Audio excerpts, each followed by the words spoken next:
ప్రభుత్వానికి రెవెన్యూ సమస్యలు అతిపెద్ద సమస్యగా ఉన్నాయి. భూముల రికార్డులు సరిగ్గా లేకపోవటం, అధికారం ఉంది కదా అని అడ్డగోలుగా అక్రమాలకు పాల్పడటం వంటి కారణాల వల్ల ఈ సమస్యలు అంతకంతకు పెరిగిపోతూనే ఉన్నాయి.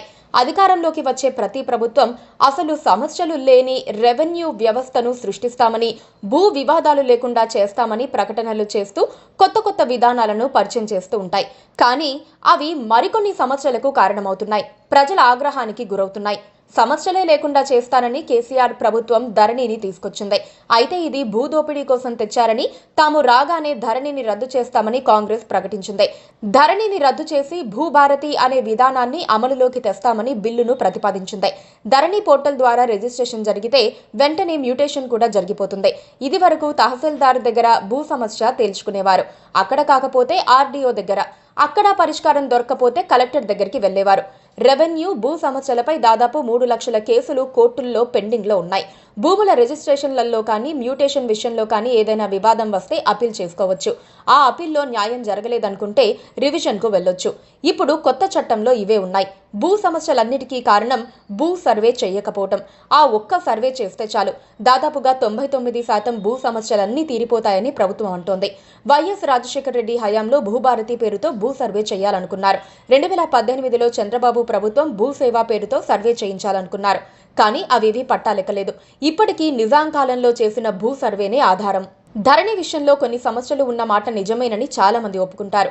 రూల్స్ ఫ్రేమ్ చేయకపోవటం వల్ల ఎన్నో తప్పులు జరిగాయి. ప్రస్తుతం భూభారతి చట్టానికి కూడా ఇంకా రూల్స్ ఫ్రేమ్ చేయలేదు. 3 నెలల్లో రూల్స్ తయారు చేస్తామని చెబుతున్నారు. ధరణి విషయంలో జరిగిన తప్పులను భూభారతిలో సరిదిద్దే ప్రయత్నం చేస్తామని అంటున్నారు. ధరణిలో రిజిస్ట్రేషన్, టైటిల్ డీడ్స్, యాజమాన్య బదిలీల విషయంలో అధికారులకు అడ్డంకులు వచ్చేవి కావు. ధరణిలో 33 ఆప్షన్స్ ఉండేవి.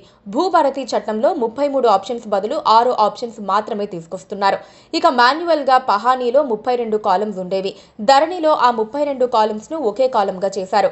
ఇప్పుడు దాన్నే 11 కాలమ్స్ గా చేస్తున్నారు.